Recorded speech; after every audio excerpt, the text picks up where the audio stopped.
Oh, yeah. Great. Good evening, everyone. The time is 7 p.m., and I will now call this regular meeting of the Board of Selectmen to order. Would you all please rise for the Pledge of Allegiance? I pledge allegiance to the flag of the United States of America and to the republic for which it stands, one nation, under God, indivisible, with liberty and justice for all. All right. Thank you. The next item is the acceptance of the agenda. I do have a few changes this evening. We are not going to have an update on the EV charging stations with Andy Bauer, so you can cross that off. It is in your package, though, and Andy may, I believe he's going to attend the budget deliberations next week. So if you have any questions for Andy, we can talk about it at that time. And also, I'd like to move, I see a lot of people in the audience this evening, and so we are going to go into our departmental budget workshop, but perhaps we should move our public comment up unless everyone would like to stay for the budget review as well. So why don't we move public comment to item 4, and then the departmental budget workshop will be the item 5. Would you like to make a motion? I'll make a motion with those changes. I'll second. All right, all those in favor? Aye. Thank you. All right, so we'll then move on to public comment. So, would you like just name and address, please? Sure.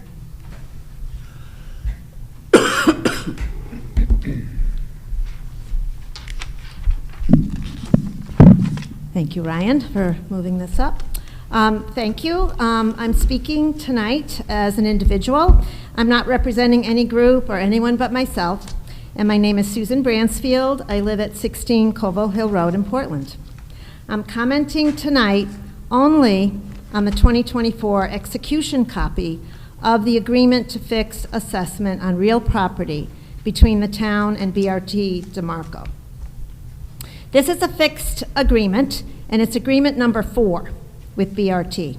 There were agreements in 2017, and then there was an amended agreement in 2021, another one in 2022, and now this one in 2024.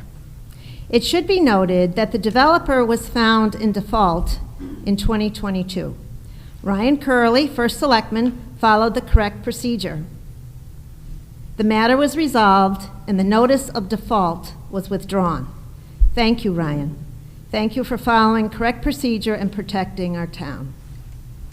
Tonight, I have some questions having to do with the 2024 agreement that the selectmen have all endorsed at a recent meeting. I don't expect you to answer the questions, but I did want to present them for your consideration.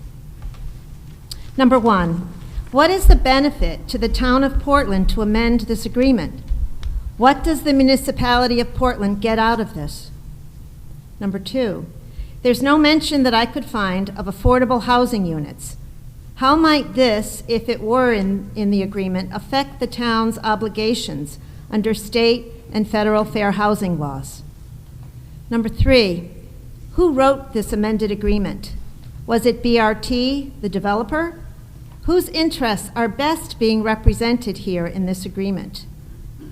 Number 4, who reviewed this agreement? Did an attorney scrutinize the language and look into the interests of our town of Portland on behalf of us? Number 5, where is the description of the phasing? One key reason, as was stated at a recent Board of Selectmen meeting, was that phasing has changed since the 2021 agreement, yet, however, there is no description that I could find of the construction phases in this agreement. Number 6, why does this agreement give 12 years to the developer to complete the new commercial space, residential units, and the restoring of the Brainerd House, the Sage House, and the Hart Jarvis House? The 12 years are from 2017 till 2029. Why not just keep to the previously agreed upon 10 years as written in the 2021 agreement? Number 8, Why isn't the description of this project written in the agreement? It's not in Schedule A. My question is, shouldn't there be a written description of this project, a project that is asking for millions of dollars in tax savings? I couldn't find the written description in the agreement. Number 9, in addition, where is the presentation plan in Exhibit A? The particular page where it had been in the 2021 agreement is blank. Again, what is the project plan that is being agreed to? Number 10, if the project is not described in writing, then what is the town actually signing and agreeing to in this fixed agreement? Number 11, what is the amount of commercial square footage that is being agreed to? In 2021, in that agreement, it was 111,192 square feet of commercial space written in the 2021 agreement. I simply could not find any square footage referred to in this 2024 agreement. Number 12, what are the number of apartments that are being agreed to? It was 240 in the 2021 agreement, but again, I couldn't find it in your 2024 agreement. Number 13, why in section 1.8 is there no mention of meeting the zoning regulations, which is to maintain the balance between residential and commercial construction? Again, there is no description that I could find of the proper phasing of the construction, which would lead the reader to understand that there must be a balance of CO'd, certificate of occupancy, given to residential and commercial construction. The construction phases were all described in the previous agreements. Number 14, is section 8.5, which is regarding the Hart-Jarvis, still needed in this 2024 agreement? My understanding is this section may need updating based on the current circumstances surrounding the Hart-Jarvis house.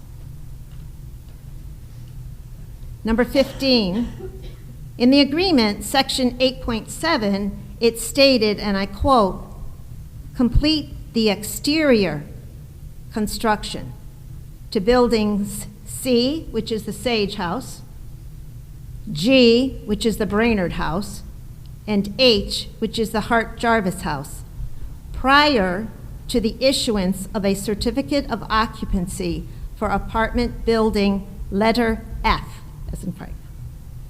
Completing an exterior is not restoration. Please note that the reason that up to 240 apartments may be allowed in a mixed-use development in the current zoning regulations is because there must be the preservation of significant historic resources as identified in our plan of conservation and development.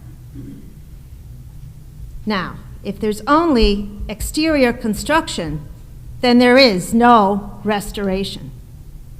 If there is no restoration, then how can there be even 240 apartments? Rather, it would appear, since there is no restoration, that there can only be approximately 60 apartments, which, if my math is correct, is how that would be calculated in a mixed-use development. And my last comment, number 16, in section 14, should the reference to section 10A be made, since there is no section 10A in this agreement? Thank you for the opportunity to speak tonight. I appreciate your listening. Thank you, Susan.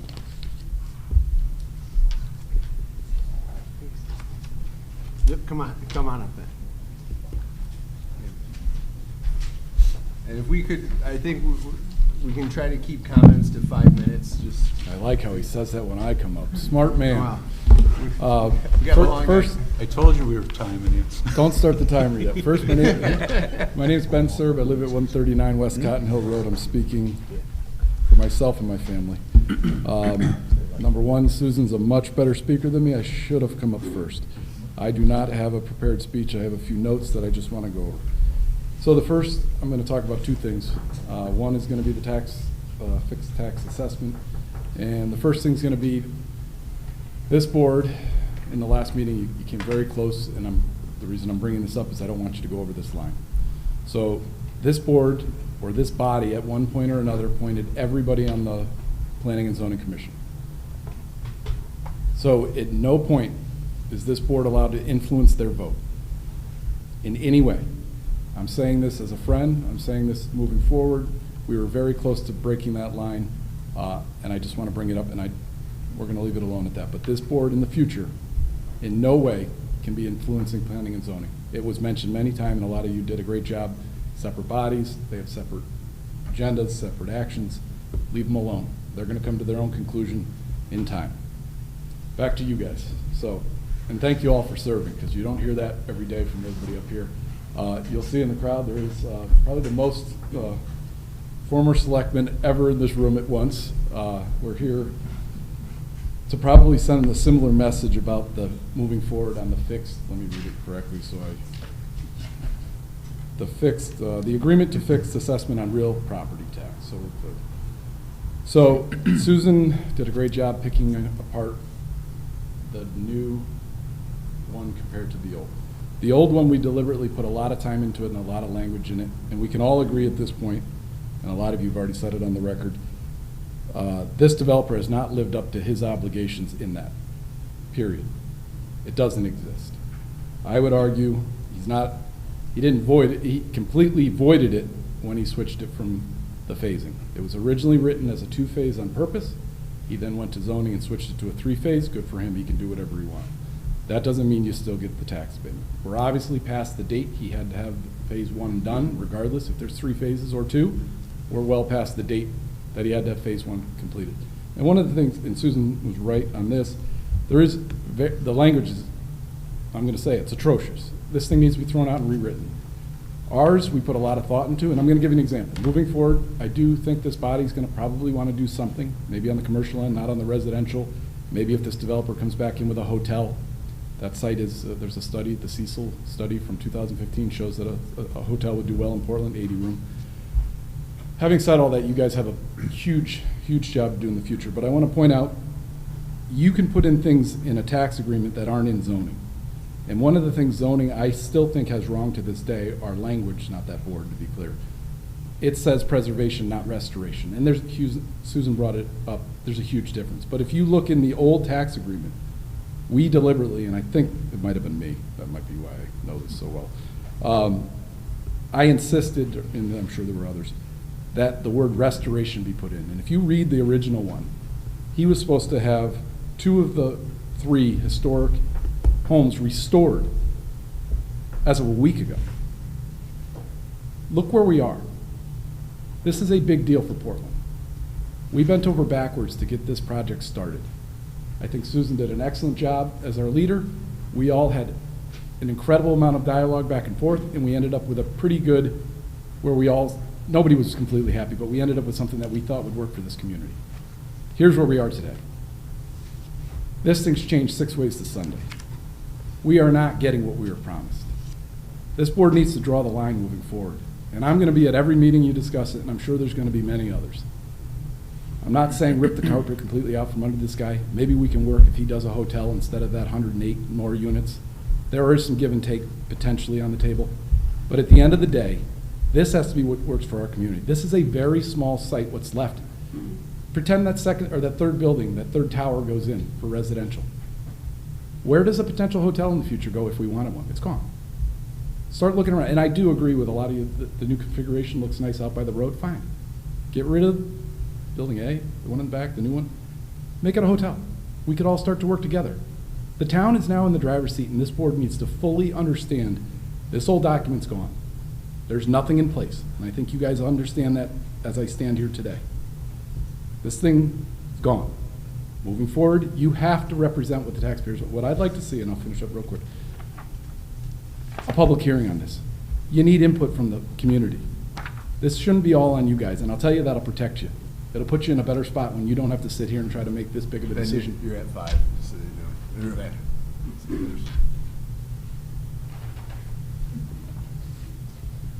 I will respect the chairman. Thank you, guys. Thank you.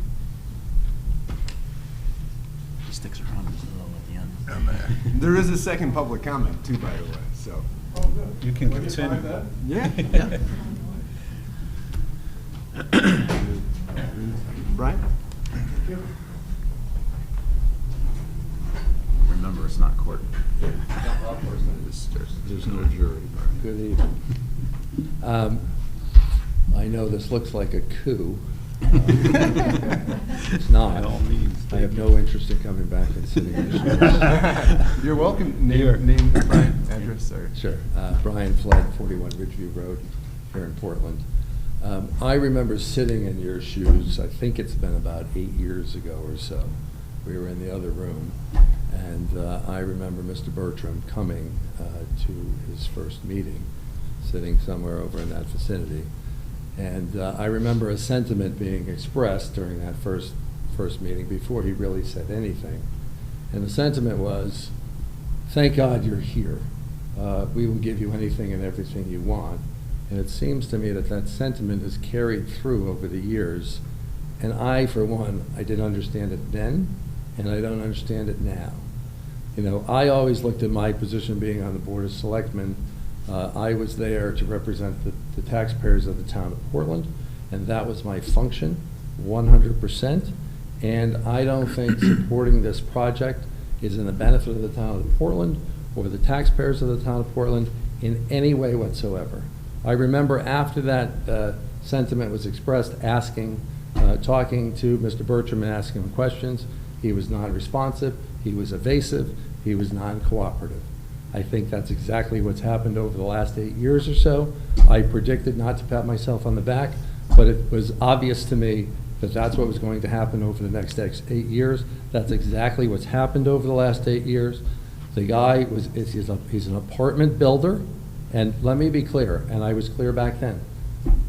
This property is owned by somebody. As long as it's legal, they can do whatever the hell they want.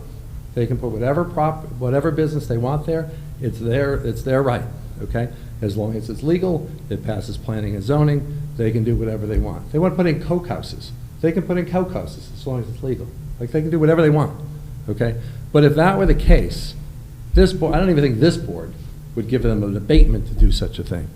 I was opposed to this back in the day because it was about housing, and it logically, outside the town of Portland, I talk to people, no one understands what the hell we're doing. Why are we giving a tax abatement for housing? You know, I built a house here. I love this town. I like to live here. I didn't get a tax abatement. I didn't ask for one. I wouldn't ask for one to build a house, okay? And that's what we're doing. This is a hybrid situation. You want to call this a business, fine. It is. But it's housing. It makes no sense that that person, every person in this room has to pay taxes on their house, and we're going to just give it away to these people, and we're going to take the burden so this guy can come in and develop houses. I was opposed to it for that reason from the beginning. I'm opposed to it now. It was clear to me at the time that that's all he's interested in, is building houses, apartments, and it seems clear to me. I haven't paid much attention to this, to be honest with you. I'm too busy doing other things, but what I watch is it's a commercial reducing, going away. Now I hear about how they want to add another 110 apartments to this. It's obvious, it was obvious then, it's obvious to me, that's all this is about, apartments. Ben, if you give him another 5 minutes, he'll talk about the reasons why that's not good for the town of Portland. It makes no sense, and I was opposed to it then. I am against tax abatements for that reason. Now, I am not against tax abatements. In fact, I think I amended our ordinance to allow for this exact thing to be done 8 years ago, right? It makes sense in many cases. The reason for the abatement is to incentivize people, developers, to come in and develop a project that is good for the town of Portland, and the main consideration is for to get taxes, so we pay less than there's added commercial. It's been the situation forever. We want to get business in here. Portland is a unique community. There's not a lot of places to put businesses in the town of Portland. That was a prime property for this.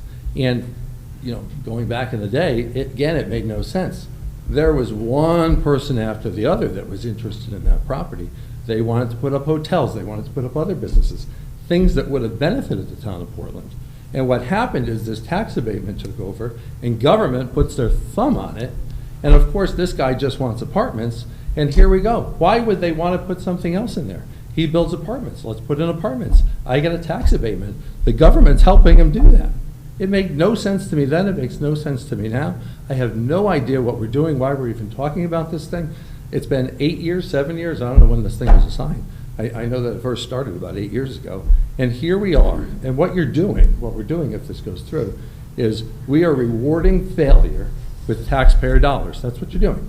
You're rewarding failure with taxpayer dollars, and it makes no sense to me. Now, here we go, talking about 110 apartments, and it's gonna go to the planning and zoning. I don't care, I don't. Enough is enough. This thing needs to stop. It needs to stop. You cannot give a tax abatement in this situation to this developer who has failed for the last 8 years. You can't do it, it makes no sense. You're gonna add another 110 apartments to this, and you're gonna, and everybody seems to think it's a great idea, how magnanimous of this guy, that he doesn't want a tax abatement on 110 apartments. No shit, okay? No shit. Instead, what we're talking about is giving him a tax abatement on the development that should have been done already. So you're gonna go another, and this is the first time I've heard this, 10 years? You're gonna go out another 10 years when initially it was 2 phases, 7 years, and he hasn't complied? You wanna go out 10 years to do this? It makes no sense. And I guarantee you're gonna be here in another 10 years. I won't be here. I'm not gonna talk to you about it in 10 years. This is ridiculous. It makes no sense to be doing any of this. Shut it down. I know that there seems, I don't care. I don't care. We have to move on. You obviously don't get it. It seems like there's some fear that he's going to do something else. He's going to change the project. It's going to be a different type of property. You know, deal with strength, not from weakness, okay? Get this done, shut it down. He's going to build those apartments regardless. If you didn't give him a tax abatement 8 years ago, he would have built these apartments. He's going to make money doing it. He's going to continue to do it. And just because I hear rumors that people might be concerned about such a thing, there's a bank involved too, who's not going to allow him to just abandon the project and do something different. Hold him to the fire. If he wants to build something, let him build it. Do not give away taxpayer dollars. Thank you. Thank you, Fred.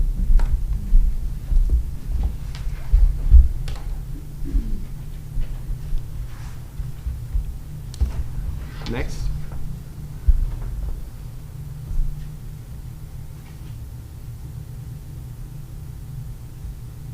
Anyone else in the audience wishes to comment at this time?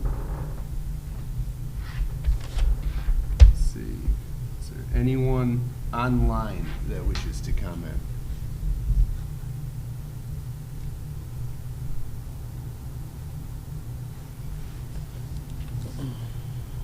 Nope. All right. Last chance. Seeing none, we're going to move on to the next item, which is item 4, is the departmental budget workshop. Our finance director, Tom Robinson, is here this evening. We're going to be beginning where we left off yesterday with reviewing the fiscal year 2025 proposed budget. So, what's that? Oh, I'm sorry. Well, yeah, Dr. Brennan, would you like to come up?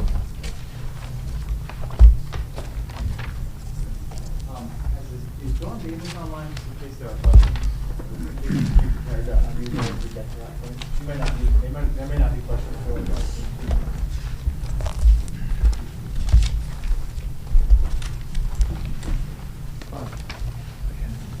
Good evening, everyone. So I haven't prepared a Google slide presentation or any long overview of how the budget was developed.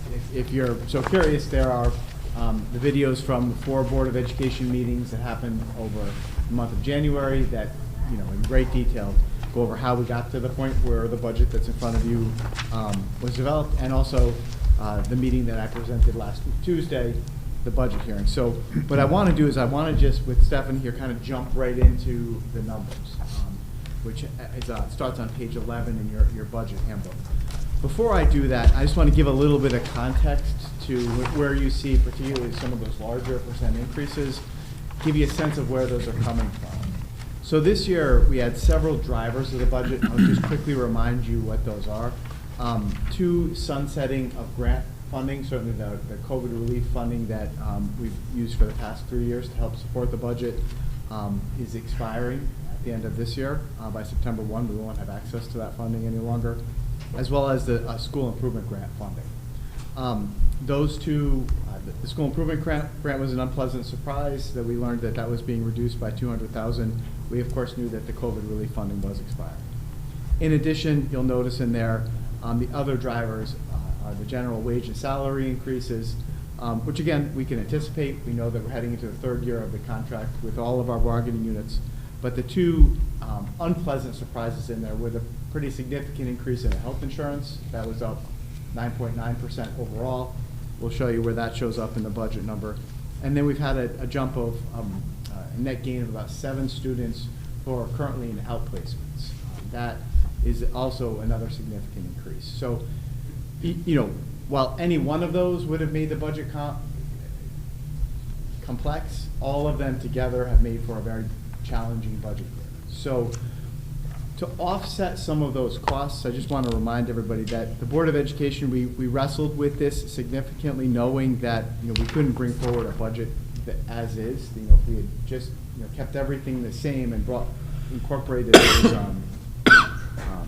sunsetting and then increases, we would probably be somewhere in the neighborhood of a 12% increase we would bring it to you. Certainly we understand that that's not realistic. So we did make some significant cuts for next year. I just want to quickly remind you of what those are, because you're going to see those in some of the numbers here. We are prepared next year to reduce 6.6 certified salary, and you know, again, these are real cuts, and they're difficult. So 6.6 certified positions. We're going to be reducing some classified positions, and then we've reduced quite a bit out of our instructional supplies, materials, those things that we have control over. So what I would say about this budget is there's something for everybody to dislike in it. You know, there are some very real and impactful cuts to current staffing and programming, and there is, of course, a 5.08% increase request that's in front of you, which I understand is larger than, you know, what is the, you know, mean or the historical average, which is around 3%. So the increase is a little bit higher, and the cuts are going to be difficult for us, but we're prepared to absorb that. So with that, I just wanted to make sure you're aware of what the budget drivers are and what the offsetting cuts are. And then what I'd like to do with Stephanie here is go through the expenditure budget summary, kind of point out where those percent increases and decreases are nested. So maybe we can start with on page 11 of your budget workbook, all of the first section, that 11011 down through 13002. This reflects all of our people, all of the staffing in the district. You'll notice there that overall the total salary increase is in the neighborhood of 2.11%. You're probably drawing your eye to that reduction, that negative 24.09%. I just want to let you know where we are with that. We removed $40,000 from our athletics budget that we used to pay for our coaches. The Board of Education is now in the process of considering a pay-to-play fee, a student activity fee that we would charge students.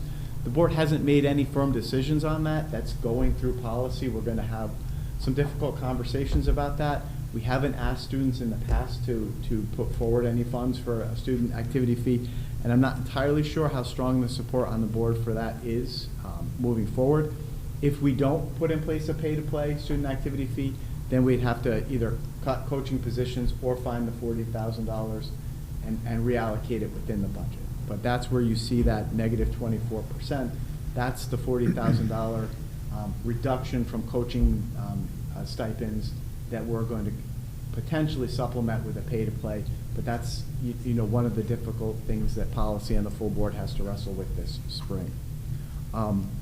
Otherwise, there's not a lot of change there. It's a 2.11 overall % increase. which is generally driven by salary increases and step increases, also offset by the 6.6 reduction in certified and 2 reduction in classified positions. So I'll stop there and see if there are any questions specifically on line items 11011 through 13002, which are the salaries. Nope. Okay, let me keep moving on then. So line items 21001 through 29000, those reflect the big drivers there are the medical and health insurance. You see the top line number, that 11.19% increase.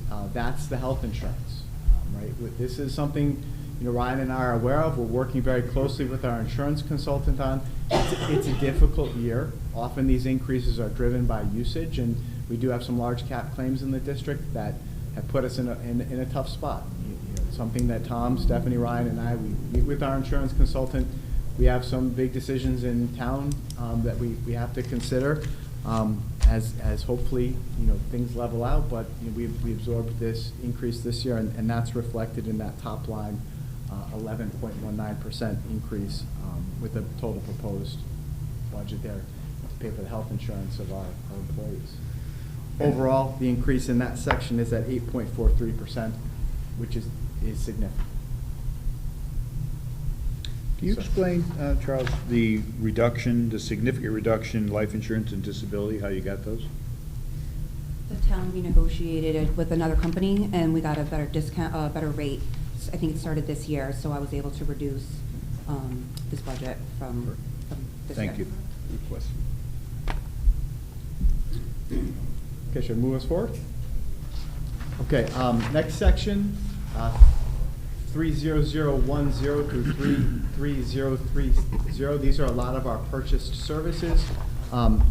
Generally, that increase there at the 8.84%, that's a reflection of the fact that we have to prepare to negotiate all 6 of our bargaining unit contracts next year. Now, we're working with 3 of our bargaining units right now. We're hoping to do 1-year extensions so that we can get back to a cycle of negotiate 3 contracts 1 year and 3 the next year and then a year off. Right now, we're in a position where we negotiate all 6 in 1 year. We did that because 4 years ago, we were in the middle of a pandemic, if you'll remember, and we were in a position where we were going to be negotiating with 3 of our bargaining units at a time that was very uncertain, I'll just say. So we negotiated 1-year extensions to get us through the pandemic so we could see where we landed as a country and as an economy. But that put us in a spot where we had all 6 in 1 year. It was a very busy year. It's been nice the past couple of years because we haven't had any. But if we don't get 1-year extensions with 3 of our bargaining units, next year we're going to be negotiating all 6. So you see that Stephanie has provided some funding there for the negotiation services and the attorney fees that we use as we engage in those deliberations. That's what largely reflects that 8.84% increase. Now that might change if we get the 1-year extensions. It could be reduced a little bit, but I'm not prepared at this point to say that that's going to happen, hopefully. Any questions there? Okay, I'll move us forward. 44003, this is terrifying to me. It's actually a reduction in maintenance and repairs for our facilities, and I think at this point the community is well aware of the very challenging condition, particularly all of our facilities are, but particularly our elementary schools. I know we're going to be having lots of conversations about that this spring and summer and fall.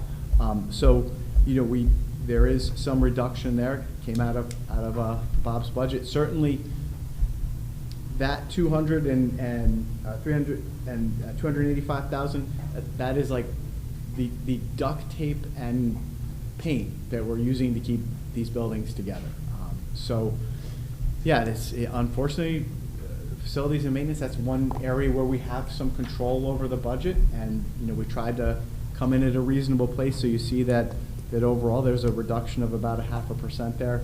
I'm very anxious about that, and I know Bob is sitting back there, and he too is very anxious. But we have good people, and we're going to do our best to hold it together until we can get to a point where we're going to make some significant, hopefully, investments in our infrastructure.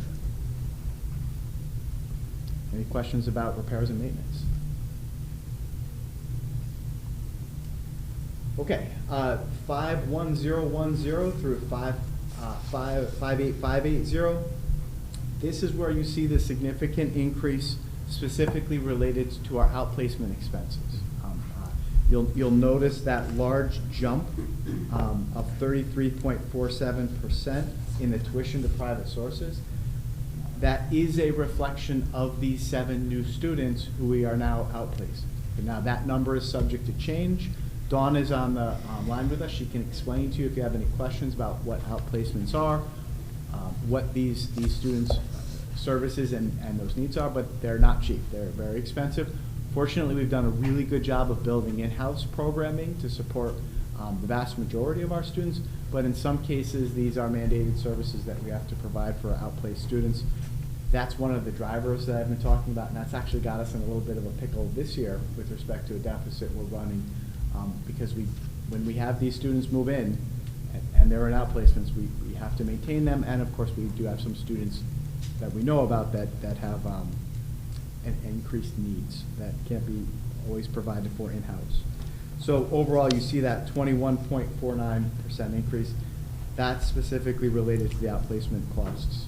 And if you had any questions about that, I would take a shot at answering it, or we have Dawn on the line. This might be a moment for you guys to unmute Dawn so she can answer those. Charles, I'm the liaison to the Board of Ed, and I know that at one of the meetings I sat in on, Dawn gave a very good explanation. It was very helpful to me. If she could provide a Reader's Digest condensed version of that, I think it would be helpful to everybody. Great. Dawn, can you hear me, or is she? Hi, good evening, everybody. Can you hear me okay? Yeah. Yes, thank you. Excellent, thank you. I'm going to keep my camera off just to make sure I keep good connectivity with you tonight. I apologize for not being able to be there in person. I did go over this in depth with the Board of Ed at our meeting when we were talking about the deficit. I believe it was 2 months ago, or last month. But the reality is, we in the town, we have a responsibility to educate all of our children, regardless of what their needs are. And usually those costs are very plannable. We know what they're going to be. We plan in advance, and the hiccups are minimal. But one of the places that we come up with big hiccups are the students that have to go to a placement that's outside of the school district. And that includes a lot of costs. That includes tuition, it includes related services, costs like a paraeducator if they need a one-on-one support in that new setting. Transportation is huge in the last couple of years with the cost of gas and everything else that's gone on. So all of those costs become the responsibility of the town through the Board of Ed budget. And then what happens is, I know Charles and Stephanie spoke earlier about some of the big, some of the things that are pushing the tide against us.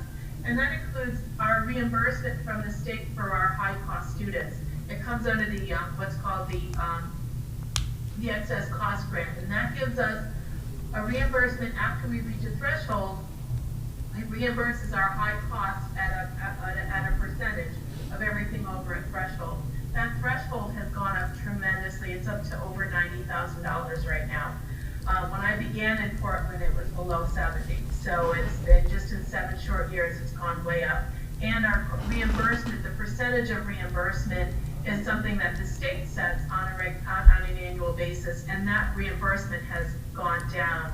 It's in the low 70s reimbursement rate. It has been much higher in the past. So those numbers are pushing against us. But the biggest thing I really want to point out to everybody in the audience right now and the board is that we do not have a lot of control over who needs an outplacement.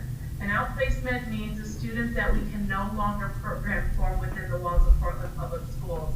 And sometimes it's really easy. We build a program around a student or a group of students. But then there's other times that we can't. And we found in the last several years, post-COVID, we've had a tremendous influx of extreme needs for students with social and emotional needs. And those students have required something more restrictive, more supportive than what we're able to offer within the walls of Portland Public Schools. So those costs, we don't always know what they are. When I sat down with Charles and Stephanie in November, we put together the special education budget. We had a set number of students, and I will tell you, even what's in the budget right now has already changed. Some for the better, some for the worse. So we've had more students that have needed outplacement than we've had some students that came off of outplacement and came back to district. So it's a terribly quickly moving target. But that responsibility outside of the reimbursement from the excess cost grant, that responsibility does fall upon us on the town. With my department, we always talk about it's like your house. You don't know when that refrigerator is going to die, or in my case, I need a new roof this year. It's affecting our spending. So those are the types of things that we have to deal with as a Board of Ed budget, but also as a town for the town spending. That was just the kind of the synopsis that I had given to the Board of Ed 2 months ago. We talk about this regularly on an ongoing basis, but I just wanted to be available tonight if there's any questions or anything I can help with to help everybody understand what our responsibility is for our most neediest learners. Dawn, I just have a question as well. So years ago when I was on the Board of Ed, we recognized that we could do more in the town. If you can go into some details on what you've done since you came on board to bring some of it in-house, because I know some of the people I've spoken to, they know that that part of the budget is an unknown, and it's a state unfunded mandate. We have to do that. We have to shoulder the cost, but I know you've put some things into place. I don't think people fully understand what's in place right now in terms of things that have saved the town money over the last 7 or 8 years. So if you can go into detail on that, that would be great. Sure. So let me first talk about, I'll give a view of what we're doing specialized programming from our pre-kindergartners all the way up to our 22-year-old students. But really quick, I just want to give you the numbers of where I presented last night of where we are right now on March 20th. We have 21 students that are in outplacements, and we have 280 students that are in special education in the whole district. Out of that, 21 are in outplacement, but 55 students are in specialized programming right here in district. So that means that we have students, that's 55 students, and I'm pulling it up right now, 65 students are in what we call special programs or small programs within schools. These are not the students that are in their mainstream classroom all day and getting instruction from their teacher with some help from a special ed teacher or a paraeducator. These are students that get the bulk of their learning, usually in another setting, but it's still within their school district. So they don't have to leave the town of Portland. They don't have to get on a bus and go somewhere else. So there's really two tracks that we program for students in Portland in that manner. One is the socially emotional needs or the therapeutic setting. So we have a program at Brownstone School called the Bridge Program that supports students from grades, first grade all the way up to grade 6. And that the Bridge Program is a social emotional support program. So it's for students that are dealing with some sort of dysregulation or some sort of socially emotional need that's getting in the way of their learning. Now they can be in the Bridge Program at Brownstone School for the whole day, or they can be there part day and then be in their home school for the rest of the day with maybe paraeducator support, or maybe they're doing well independently. Maybe they go to their home school for a specialist class in lunch and recess, so they still maintain contact with their peers, something we really can't do when they're outplaced. So that's the Bridge Program. So that is from our students. It's really, we'll take kindergartners, but we don't have any kindergarten students in the program right now. So from grades 1 all the way up through grade 6. When they leave the elementary track and they go up to the secondary track, they could go into what we call the Harbor Program. The Harbor Program supports students grades 7 through 12, and that is, again, a therapeutic program based within Portland Secondary School that supports students that need a smaller environment to learn, and it's usually because of social emotional needs. So they're getting the support of a full-time clinician in the program, a special education teacher. They can be in the program as much of the day as they need, or they can be in their mainstream classes as much as they're able. And it's usually a trend, it changes over time. They may start really restricted in the program full day, and throughout time they will be able to spend more time in their mainstream classes. And again, this is the beauty of being able to keep students in school and not have to send them out to another program in another town. They can go have lunch with their peers if that's appropriate for them. They can take part in after-school sports quite readily because they're here in town.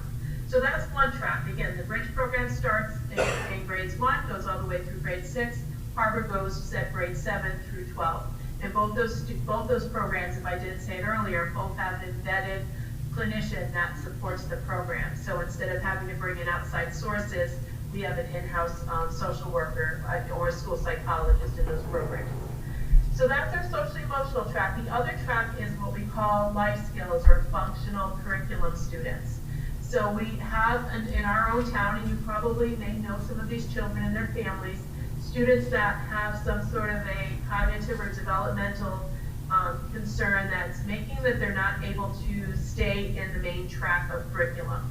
And they need what we call a more functional curriculum. They need to learn how to do things like count money and tell time and be able to organize their learning materials, where their peers may be working on things like, you know, sixth grade math or algebra or social studies. So that functional curriculum group of students are students that we also call this program Life Skills. It's a program where kids need really specialized instruction to help them maintain their growth, continue to grow as students, but they're not on track with the rest of their peers. But again, the beauty is we've built programming from pre-K all the way up until the age of 22 for students in this track. So there's a program at Valley View that we call the ABA Lab, and we also have some students in the pre-K program that work in the ABA Lab, and they get a lot of their instruction through what we call discrete trial instruction. Then once they leave Valley View, they go to Gildersleeve, and they're in the RISE program. Again, staffed by a special education teacher. Our BCBA works with those students, so they do a lot of behavioral analysis and programming in that manner, and lots of special education support as well as paraeducator support. And then once they go to Gildersleeve, there's a program there called LEAP, again supporting those students as they move throughout their time. And then when we get to the high school track, our middle school, high school group, we have a life skills program there that supports students grades 7 through 12. The newest addition this year, our newest baby in Portland, is our transition program that supports students from the age of 18, postgraduate. They graduate from high school, but we still have a responsibility as a town to educate our most significant needs students until the age of 22, when they exit and they go into adult services. So we've built a program here in town, and that program is right now housed at Brownstone, and we're making plans for where it's going to be next year. But it's a recognized transition program by the state of Connecticut, and it has 6 students in it right now, and they're flourishing. The kids are working around town. They're doing, they have job coaches that they go to work with every day. They're learning things like how to budget money and do their laundry and all of those life skills that we all need to possess in order to become functional members of our community. So that's our programming, our 2 specialized tracks that really take our children from the age of 3 all the way up to 22. Thank you, And Dawn. that's all in a big snapshot. What kind of questions do you have? So you probably don't have the exact number, but if you had to look back at the programs that you've just talked about and the potential savings to our town by doing this or these programs in our town versus outsourcing it, what would you guesstimate, or what would you say, either generally? It saved the town money, it's improved the quality of life of the parents and students that are here. I mean, how would you describe it to those that don't know anything about the program? So, I really can't talk like preemptively like what these, by keeping these 65 kids in special programming, some of them may have stayed in Portland regardless. They would have just stayed in the regular special ed track, and we would have moved them along. But now they're getting that specialized programming in the area that they need if they're being successful. So that's one benefit. You're right, the families and the children get to stay in town. They play Little League with their peers. They join Scouts with their peers. They do all those things that they would like to do. But what I want to point out to everybody is when we outplace a student, it begins at a cost of about $100,000 per student. And that includes tuition, transportation, outside services, because I can't send my speech pathologist over to a special private school to do speech. I have to pay for their speech pathologist to do that. We have to pay for all of those costs across the board in their private program. And private programming is not, there's not a lot of selection in Connecticut right now. There's a high number of students that are outplaced in every town, And because of that, the seats are limited. It's quite often right now, I'm looking for seats for some of our students that they need outplacement down the road, and we've run out of options. So we sometimes have to take a place that maybe is more expensive, but we really don't have a choice because we're mandated to provide programming for this child that needs this, has a significant need. So we have to take what is available quite often, and it's $100,000 to start. So when you look at our 65 students that we have in special programs, the number of students that are being able to be kept in town and not having to be outplaced is a tremendous savings to the town. Now, there's input that's needed ahead of the game. We have to spend money to save money, is the saying. So in order to save that outplacement, we have to staff our special programs with the specialists and the grade specialists that we have right now. We have to staff with paraeducators. We have to staff with administrators. I get to be a principal right now of our transition program just because, it's a separate program. So we have to staff all of these things, and that does cost.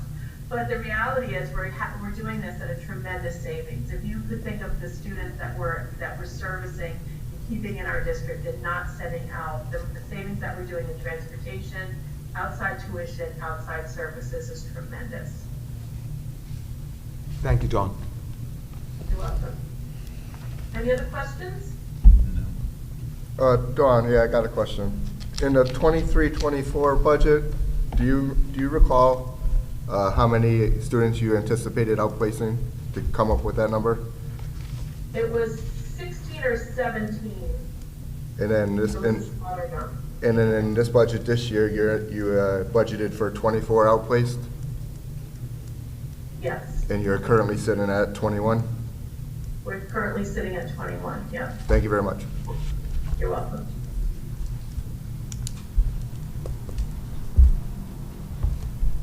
Any other questions? for Any Dawn? other questions?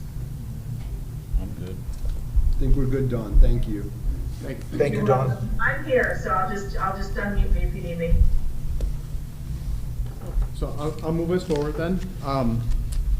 Lines 61011 through 64054. Again, some of these we don't have a lot of control over, like the costs of natural gas and postage and other things there. But obviously you see in those areas where we do have some discretion, we've cut. Right? So those areas that you're seeing increases in, likely those are things that we have to pay the rates that we're charged. But those areas that you see reductions, obviously we know these were our very good faith efforts to try to bring a budget that was as reasonable as we possibly could make it. Overall, that's why you see there is a decrease in that of 1.62% in that area. So be happy to answer any questions about line 61011 through 64045.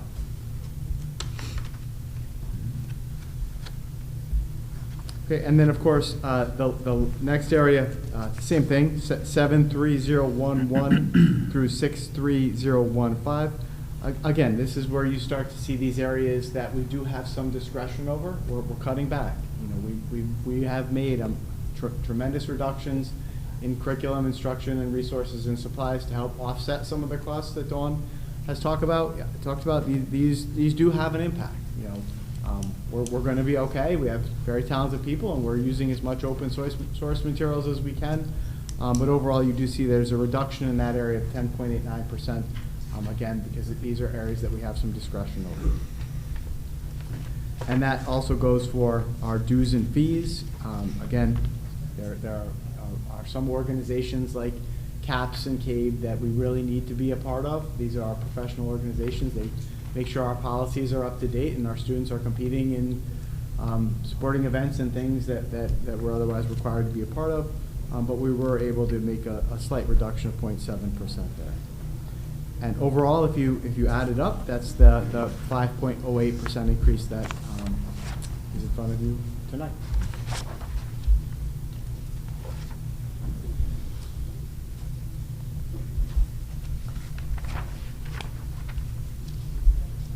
Circling back to the certified positions, the 6.6 reduction. Do you know what positions those are? We do. We can tell you, we are going to be reducing, at this point, one section of kindergarten, one section of first grade, one section of third grade, one physical education, 0.6 world language, and one TBD. And then the two non-certified? Carpenter, administrative assistant. Okay, thank you.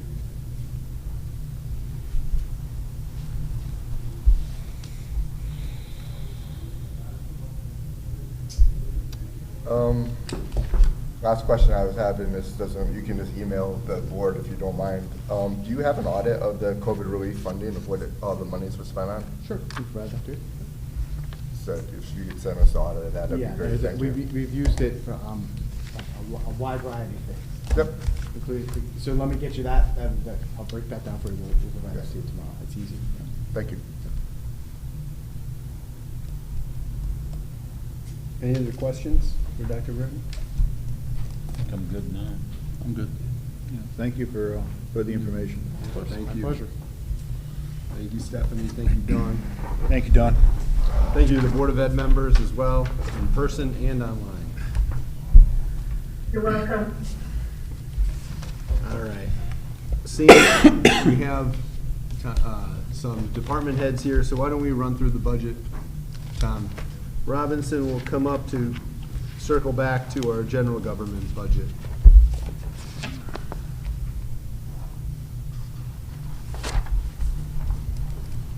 Which is not too much left of it.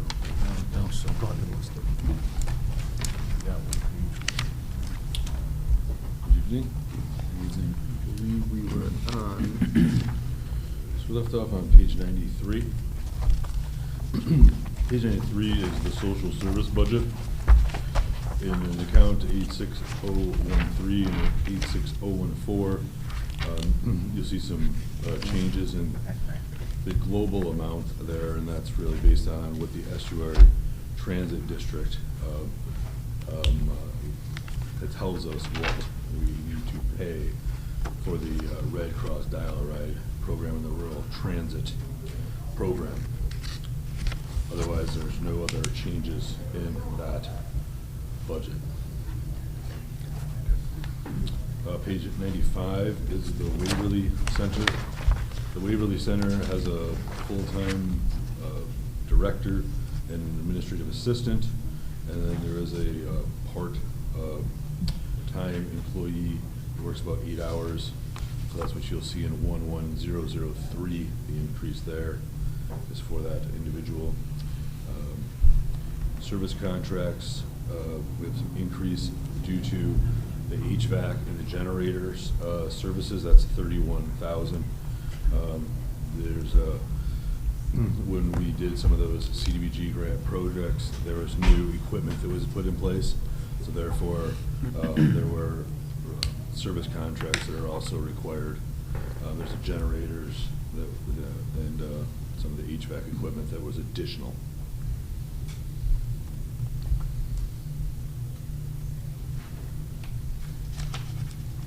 Program services was an increase of $1,000, and that's really just to hopefully enhance the ability for various programs to be run by the department and the director there to improve programming.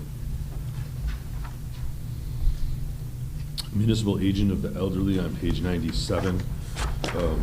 This is always a challenging budget. People like this service.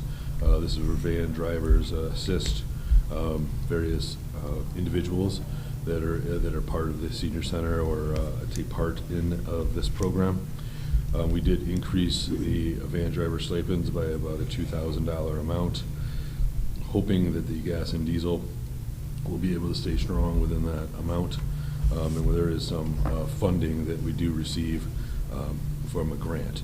So we always need to try to keep that budget slightly increased so that we maintain our level of effort. Page 99 is the Portland Library budget.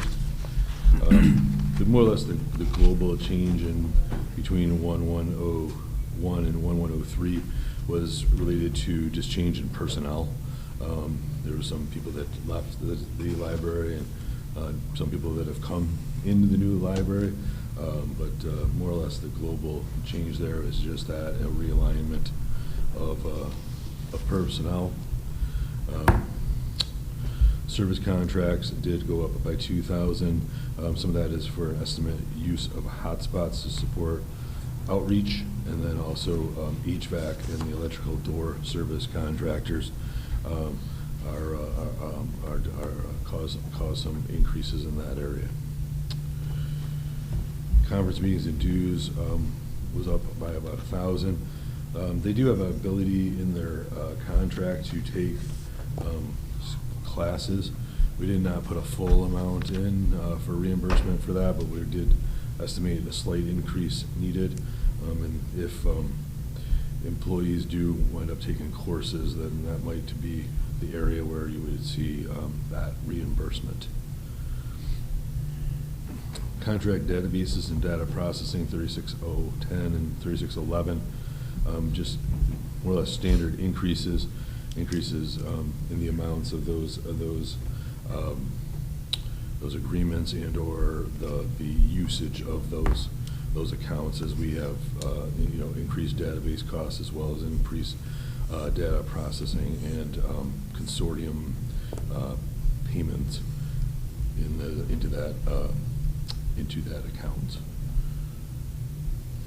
The majority of the other accounts, 6402 disc video digital media. As time goes on, digital media becomes more prevalent, and we were trying to increase that area to allow for some of the discs and the videos, but more of the digital media. That they're trying to utilize that hoopla in those scenarios. So that's a global decrease in this budget of 0.65%. Page 101 is the fringe benefit. There was, obviously, we had some changes and fluctuations within our budgeted amounts. We had some key level employees retire, and that were expected to retire in '24. So we had budgeted higher amounts than normal for termination benefits. We've kind of gone back to the amount that we had budget as an estimate. And then the others, the medical payments, as Dr. Britton brought up, claims have been running higher than expected. Medical trend does continue to rise as inflation rises. We were around about a 9.9 global renewal. And obviously that can also, the percentages can also fluctuate based on the actual membership and what their the services and that they're requesting and needing.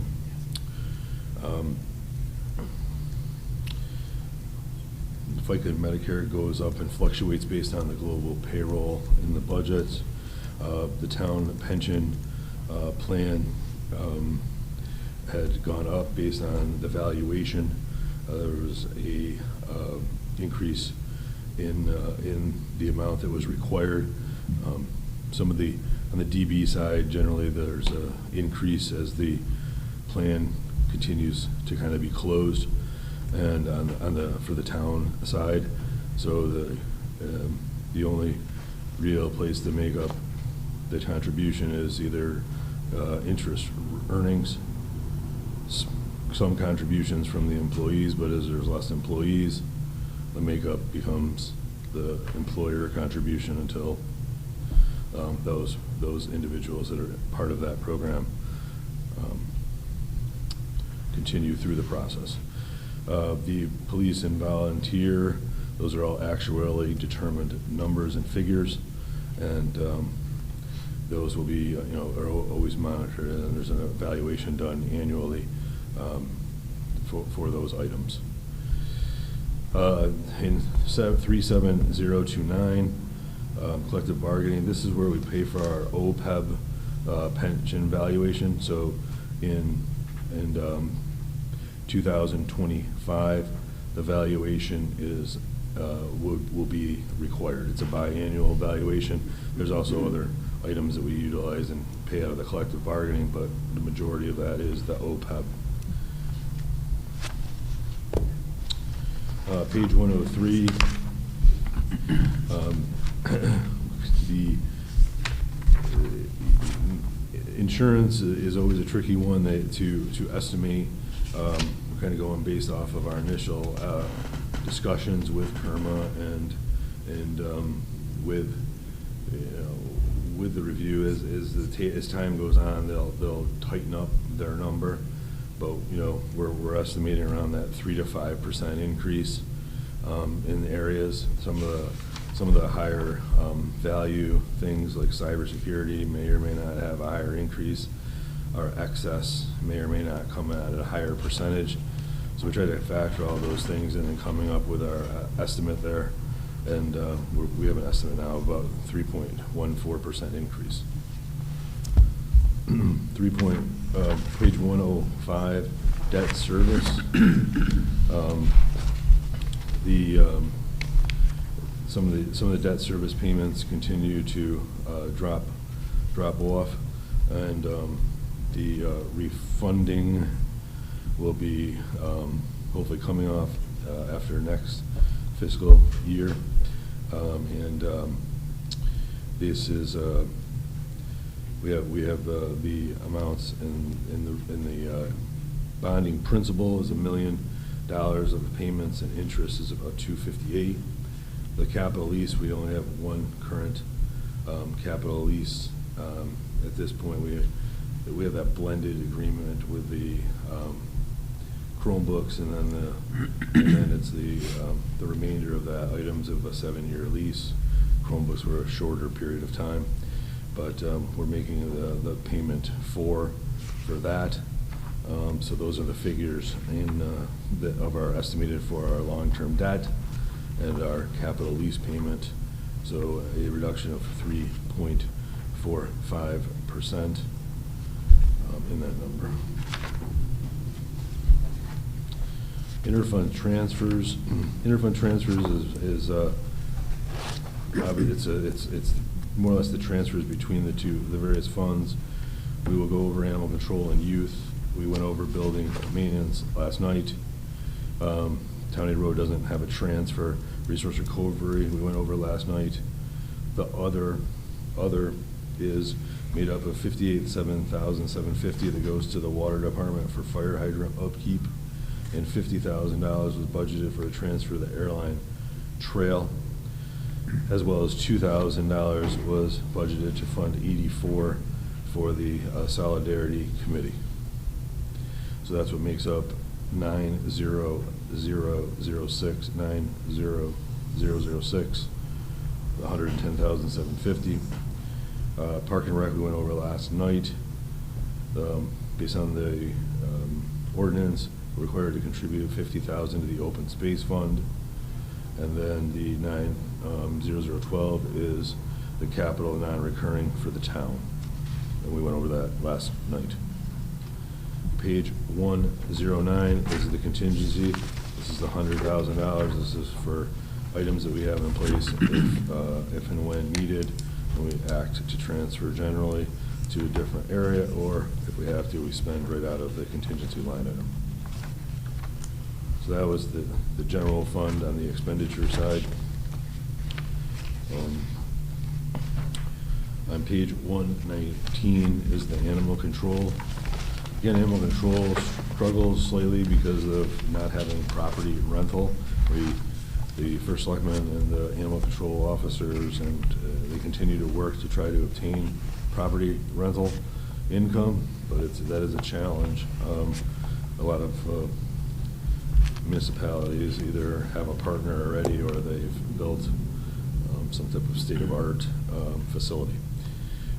So the majority of there are some proceeds that we get from the actual sale of dog licenses, as well as surcharges and donations, such And then the remainder of it is a transfer in from the general fund. The animal control has really one full-time employee. There's a part-time employee that will come in and generally work on weekends or times if the animal control officer is away. They'll come in if there's dogs or cats that are in the facility that need to be addressed. The expenses here, we try to keep it as consistent to the previous years as possible. And there's not really much change within this budget except for the operational expense of the employee. 1.96% increase in this budget. Page 124 is the youth service. Youth service has one employee, the director, and that has the pay for the medicals and the fringes for that employee. They have the conference meetings and dues. They have insurance for their portion of the building, and then their commodities have remained pretty consistent. We do have miscellaneous programs. In time, we might have to switch that where miscellaneous programs might go up a little bit, and then maybe CRC goes down. But we'll have, at this point, we've left it more or less consistent with a slight increase in miscellaneous programs. They have trying to get. We had our CRC consultant was out on leave. The person hasn't returned as of yet, to my knowledge, and working on possibly getting another individual or entity to help in that scenario. And so that we're so in that area where there's less of that service, we must do other things in the miscellaneous programs to cover our requirements within our grant commitments in this budget area. So we do get grants from the we do get grants from the state of Connecticut for the Youth Service Bureau, and we do get payments from DSS when they are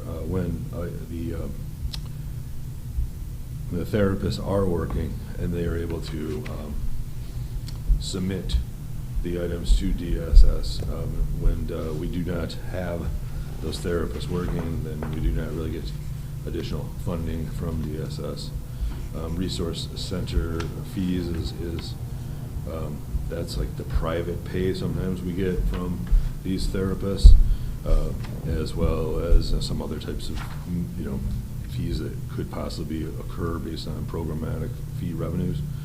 And then we have the contributions, the donations, and the transfer in from the general fund makes up the difference on this program.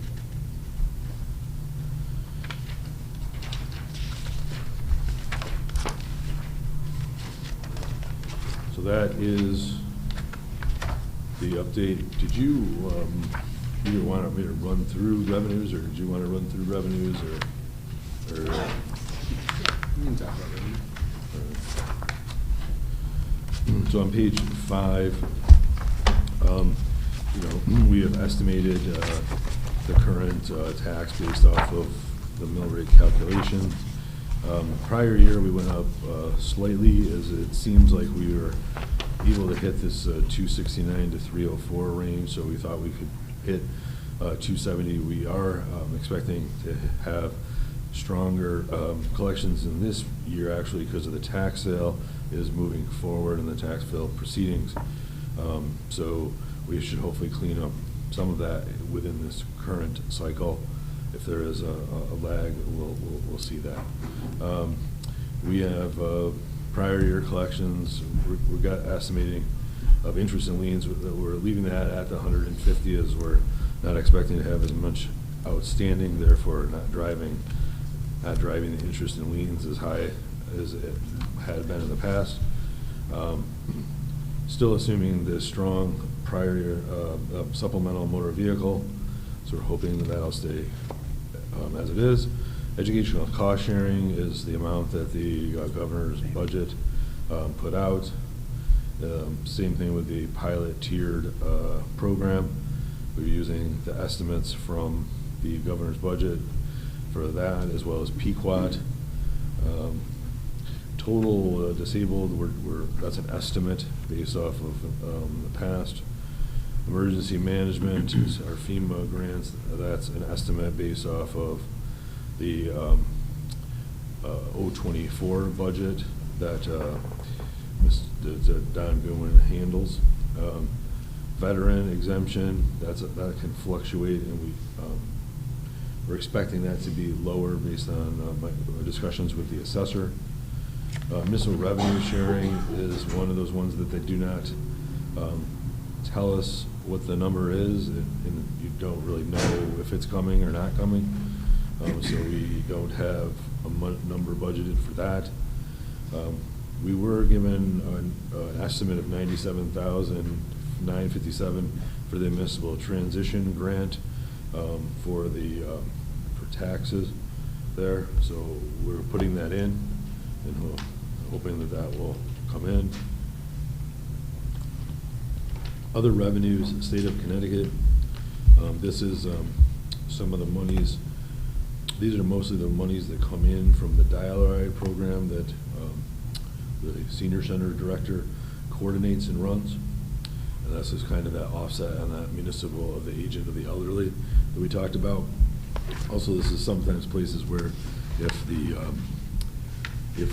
state voters, the voter election give us a grant, sometimes money goes in there.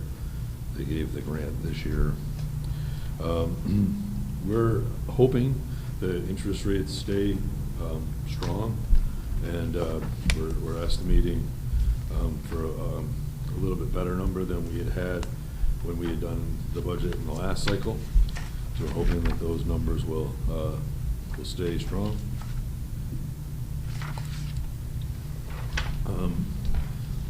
The one number that's maybe a concern we might have to look at would be the pilot telecommunications. We had a big amount come in from Frontier in '23, and then in '24 we were expecting that it wouldn't be as significant as a drop off as it is, but we received only 27,000 just recently, and so with that reduction we may be estimating 22,000 there, so there's a possibility that we may want to consider that reduction in that number. The likelihood is we're not going to hit the sixth. We're not going to hit if it goes down in a year. The likelihood is it's not going to go back up unless somebody was to make a major development, which they've already done. So they must be using a heavy depreciation factor on that. This is all state driven, so that the carriers give the information to the state, and then the state does the calculation, but you don't know the calculation until it's out. When this came out, after we issued this budget, we got the amount for this year. So that's something to consider. Property rental, we're using around 500,000, more or less. It's just the increase probably to the Oak Hill, as well as just that was the number that we used.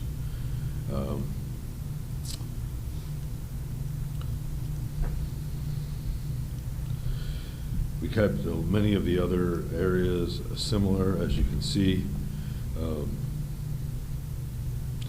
The private duty, because we raised the private duty expenditure, we raised the private duty revenue correspondingly. So that's hopefully a nice, although we're going to raise that expenditure up, we've put the revenue there. So if one was to lower the expenditure, we'd have to lower the revenue as well, because that's the relationship on that number. Police structural permits. We are there's some significant building activity that's going on, so we're estimating that we're going to stay above the number that's been, even the 254 is generally a higher number than we had normally have, but they were thinking that could hit around the 331 mark. So we're hoping that is a true positive statement. And the 354, that $20,000, which is the same amount. This year, Kerma did not provide their, they provide distributions if they have good enough years. And this year, they didn't feel their results warranted a distribution to the members. So we would generally get a member distribution that's usually somewhat higher than the 20,000. We've been getting it pretty consistent. 24, we're not getting it. It's unknown in 25, but we're remaining confident that hopefully we'll get You like something. those big checks. Yeah, we like the big checks. So that's that's the revenues that we have at the current time. Thank you, Tom. Thanks. So I think that's your budget workshops for the general fund and the other funds. Any questions for Tom before we move on? No. Thank you all. All right, nice job, Tom. Thank you, Thanks, Tom. Thank you, Tom. All right, we will move on with our regular meeting. So the next item is the approval of minutes from our regular meeting on March 6th. I make a motion, we approve those minutes. I'll second that motion. Thank you both. Any errors, changes, omissions? Seeing none, all those in favor? Aye. Any opposed? Any abstention? Motion passes. Next up is communications and correspondence. We all did receive an email this evening, so I'm going to read that into the record. Let me just pull it up. This is from Liz Habino, and Liz writes, "Hello, members of the Board of Selectmen. Thank you so much for your hard work on the budget this month. As a parent of a first and fourth grader in town and as a social worker, I'm writing in support of preserving the entire Board of Education budget. I attend Board of Education meetings and witnessed the board members painstakingly combing through the budget to keep costs as low as possible while preserving as many services and resources for students as they could. I saw Board of Ed members make difficult compromises so that they could present a budget unanimously. I heard many parents and teachers speak in support of preserving positions and services to students, and I heard the Board of Ed members take these comments into account. I know it is not a perfect budget due to many factors, and if possible, I would love for more funding to be restored to it, so there would not be any cuts to teachers or para positions. I also understand costs are rising and the town needs to approve a budget that they feel residents will support. I can tell you that I and many other parents will get the vote out for a budget that is fair to our schools. It is so important for our students to have the support they need. Providing a robust budget to the schools is an investment in our students and our community's future. I am extremely grateful to Ryan Curley for preserving the Board of Education budget thus far. After the Board of Ed's and Ryan's hard work and thoughtfulness, I urge you to do the same. Thank you for your consideration. Liz Sabino, 19 Scenic Drive, Portland." So thank you, Liz. That was the only communications I have this evening. And we did have public comment. So with that, we'll go to old business, and it is our second meeting of the month, which is our monthly report from the Committee on Solidarity. I see PJ is here. Come on up, PJ, and thank you for waiting. Thank you, guys. All right, let's see. Last month we had the Black History Month oral history panel, which was a great success. We got great feedback, so we want to thank the Portland Library and Historical Society, and especially the members or ex-members of the community who shared their stories with us. We are looking to partner again to do more of these so they can expound on their stories and to hear other lesser-known stories that are part of Portland's history. For upcoming events, we have Stonewall Speakers Panel. It's going to be a panel at the library from the Stonewall Speakers, which is a collective of LGBTQ speakers who speak to communities and share their stories to try to help them get more inclusiveness and understanding for the community. That will be on April 20th at 1 p.m. in the Mary Flood Room, and the public is invited to join. We are continuing to work on Juneteenth, which will be on June 15th, 10:30 to 3:30 at the middle school. So that being said, we would also like to thank Dr. Britton, how he stepped out, and the school system for allowing us to use these facilities to help the community, engage together. We hold our meetings the second Tuesday at 7 p.m. at the Senior Center. The public is more than welcome to join and see what we do and to add to what we're doing. And lastly, we would thank you guys for supporting us and the guidance you give us. And if there's anything you need from us, just let us know. Thank you, PJ. Thanks. PJ, when was that Stonewall speaker event? Yes, so it's going to be an event 20th? on April 20th. At what time? 1 p.m. 1 Mary p.m. Flood Room. Yeah, great. And we don't know the 2 speakers we're going to get, but we are requesting 2 non-binary speakers just to share their experiences and their experiences in different communities, just to so we can see kind of what they go through and how we can learn from that. Awesome. Thank you. That's it. Nice job at that event last month, too. That was, Oh, yes. it was excellent. Yeah, I want to see more. It was great. Thanks. All right, thank you, PJ. So we'll move on to there is no item B. We'll move on to appointments and reappointments to boards and commissions because we are skipping over the EV charging station study this evening. I have 2 for tonight. Okay. We have a nomination for Dave Rutter for the Veteran Affairs Commission. I'll second that. Is that a full member? Or is I don't know what seat is open. I thought it was an alternate, but.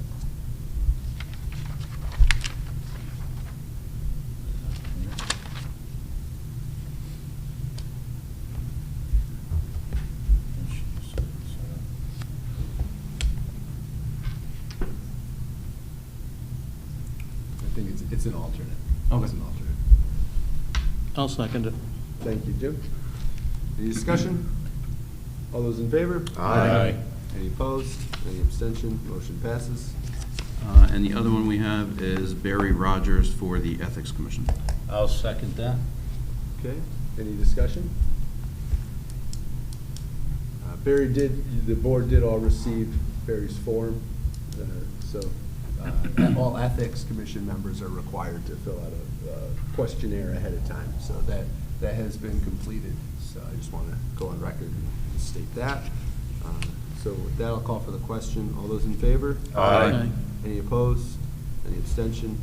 Motion carries. I think you might have. I think I do. I nominate Maura Dillon to the Housing Authority. I'll second that. Thank you both. Any discussion? Call for the question. All those in favor? Aye. Any opposed? Any abstention? I'll abstain. Oh, good call. But thank you, Maura, too. We're glad we cleared that up from last time. Any other appointments? That is it right now. Okay, thank you, Jim. All right, we'll move on to item 9 under new business. This is not, I don't have a full revision to the fiscal year 2023-2024 non-union pay plan. I have one change that I'd like, or one new payment that I'd like a motion for. So early voting, we've talked a lot about it. There's added expenses. So early voting is about to start. It's starting next week, I believe, for the presidential primary.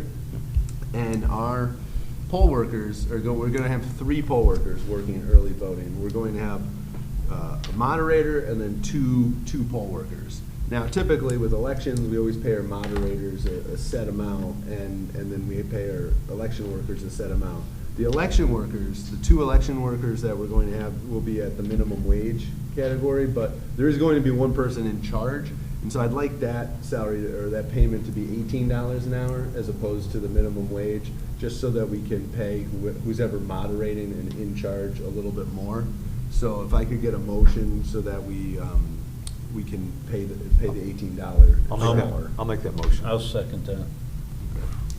Any discussion on that? All right, all those in favor? Aye. Any opposed? Any abstention? Motion carries. So they got their work cut out for them coming up. Thank you. All right, the next item is to set a public hearing date. This is in your packet. We do this every year. This is the Connecticut Neighborhood Assistance Act. It's a tax credit program. It's designed to help organizations in our community that would like to participate in this program. I know we've had some churches that have participated in the past. I don't believe anyone is currently participating, but I think it's a good idea to continue on in case those organizations would like to participate in the program. So in order to opt in, we do have to set a public hearing date this evening. You want a motion?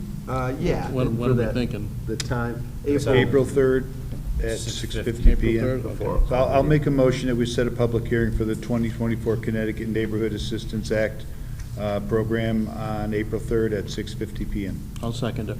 Thank you both. Any discussion on this? All right, seeing none, all those in favor? Aye. Any opposed? Any abstention? Motion carries. Thank you. Move on to refunds of excess payments. Make a motion for a refund of excess payment for JED LTD, $29.54. Second? All those in favor? Aye. Any opposed? Any abstention? Motion carries. Motion for a refund of excess payment for A-Car Leasing LTD, $793.65. I'll second. All those in favor? Aye. Any opposed? Any abstention? Motion carries. Motion for a refund of excess payment Elizabeth A. Brothers, $9.45. Second? All those in favor? Aye. Any opposed? Any abstention? Motion carries. Motion for a refund of excess payment Audrey Winston and Brian Winston, $43.34. Second? All those in favor? Aye. Any opposed? Any abstention? Motion carries. Motion for a refund of excess payment Eric P. McPhee, $200.31. Second? All those in favor? Aye. Any opposed? Any abstention? Motion carries. Motion for a refund of excess payment Cab East LLC, $667.34. Second? All those in favor? Aye. Any opposed? Any abstention? Motion carries. Motion for a refund of excess payment Honda Lease Trust, $303.99. Second? All those in favor? Aye. Any opposed? Any abstention? Motion carries. Motion for a refund of excess payment Mary Jane Fortin and Rose Ann Caligari, $8.20. Second? All those in favor? Aye. Any opposed? Any abstention? Motion carries. Motion for a refund of excess payment Adam Gonzalez and Rachel Hendrickson, $171.44. Second? All those in favor? Aye. Any opposed? Any abstention? Motion carries. Motion for a refund of excess payment C-Cap Auto Lease LTD, $69.63. And second? All those in favor? Aye. Any opposed? Any abstention? Motion carries. All right, great. Thank you both, and thank you all. We'll move on to status and committee reports. Actually, don't have much this evening, so. Yes, I did. Yeah, good. I had to look it up because it's such a long name.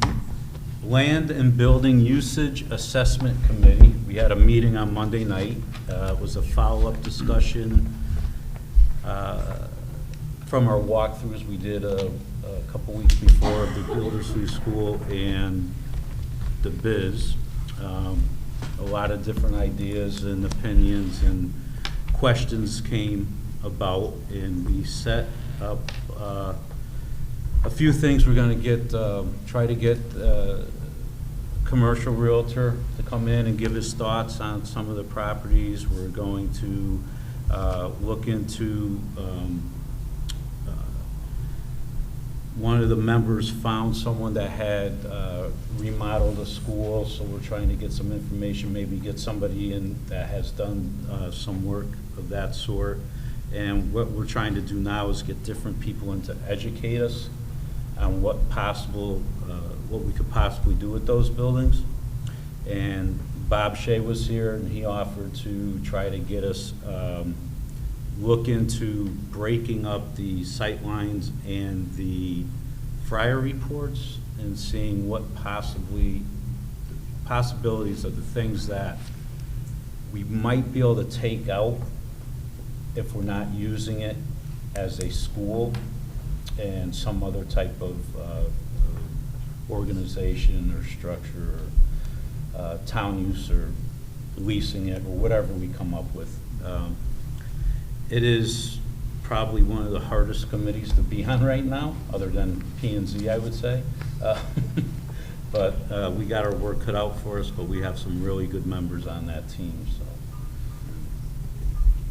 Thank you. Yeah, no, they've been doing a really great job. It was pretty good touring both Gildersleeve School and Brownstone, seeing them, you know, and the needs that are there. And so, no, thank you, Sean, for your work, and to all the committee members on that. They're doing a lot of work, and we appreciate it. And I think they're going to be meeting twice a month now, I believe, because once is not enough given the time, you know, commitment that we're up against. So, Jim, do you have anything? Not a ton. The new fencing has gone in at the Route 17 park, talk about Parks and Rec. The only other thing I'll put a plug, just because I know we may have a few parents watching, but the 23rd is the Easter egg hunt. So this Saturday, although the weather's looking a little shaky, so let's hope it holds on. And then two things on water and sewer. One, they did elect a chairman. Rick Shar, former selectman, has agreed and was elected to be the chairman going forward of the committee. So that's I think that's good news and good luck to Rick going forward. And they did talk a little bit about the GZA report. Some of the numbers were revised to be a little less, basically adjusted in talking with, you know, with our Public Works Director, in terms of looking at what the water would be for us implementing it. So there's going to be more to follow on that, but that's continuing as well. Thank you. Yeah, name of the game on water is funding. Name of the game is funding. So, anyone else have any? Nothing tonight. The only thing I have is planning and zoning has been busy. The Nordic Spa was approved. In coming up meetings, it is the Aragoni Winery has an application. There's a gas station application for 66. Brainerd Place has 2 applications. That's pretty much it. I think it's important to note the change for the Brainerd Place, because at a previous Planning and Zoning Commission meeting, they accepted the receipt of the proposed change, but in that meeting the next meeting for the public hearing was going to be tomorrow night, but that has been changed to April 4th. And so they will be, again, tomorrow night, the Planning and Zoning Commission meeting will be receiving that again, those 2 items. And then April 4th at 7 p.m. at Portland High School will be the public hearing on those items. So, Where is it in the high school? in the auditorium, yeah. So we'll have remote access. Pete is on it over there, as well as I want to thank Dr. Britton and Dylan Bernard as well for assisting, and we'll make sure that we get that online and accessible. So, anything else? All right. Move on to public comment. Anyone in the audience?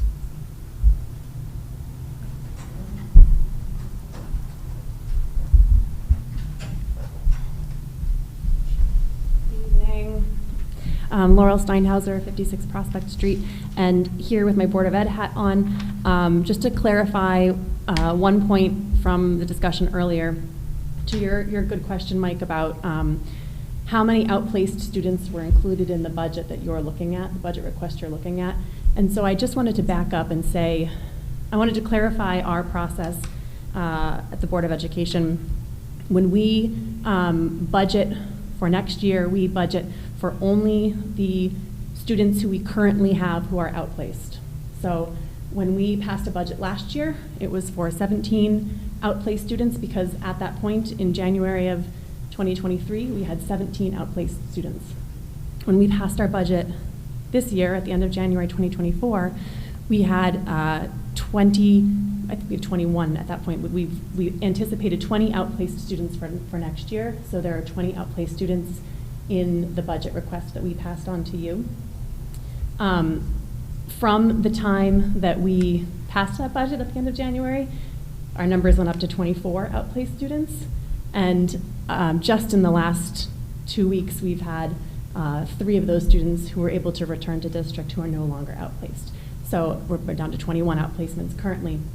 But you can see how that number is a constantly moving target. But just so you all understand, we only budget for the students who we have who are currently outplaced, and those figures, I can ask Charles to share that with you in an email so that you can see. We budget for their actual costs. So their costs that we are anticipating next year are based on this year's current costs.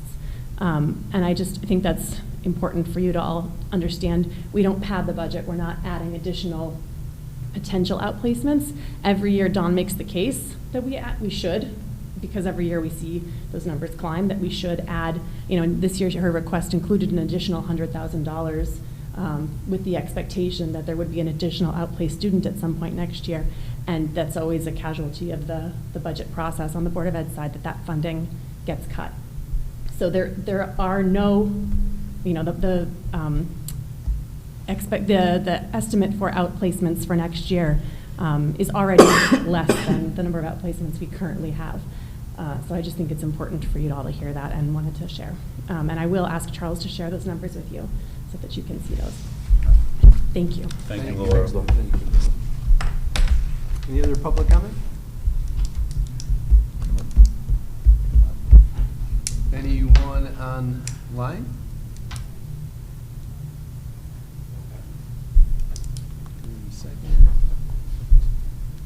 All right, seeing none, we'll move on to Board of Selectmen general informal discussion. Anyone have anything? No, Not tonight. not tonight. What's the status for the RFP for Brownstone Avenue? So, obviously, I wanted to wait on that RFP until the SPA was approved by planning and zoning, which it has been. So, my goal is to get that RFP out in April, by the end of April, I would say. So, you may recall we have a soft award from DECD. We have an additional $500,000 to award in a grant from the DECD to award a prospective business developer for that site on Brownstone Avenue.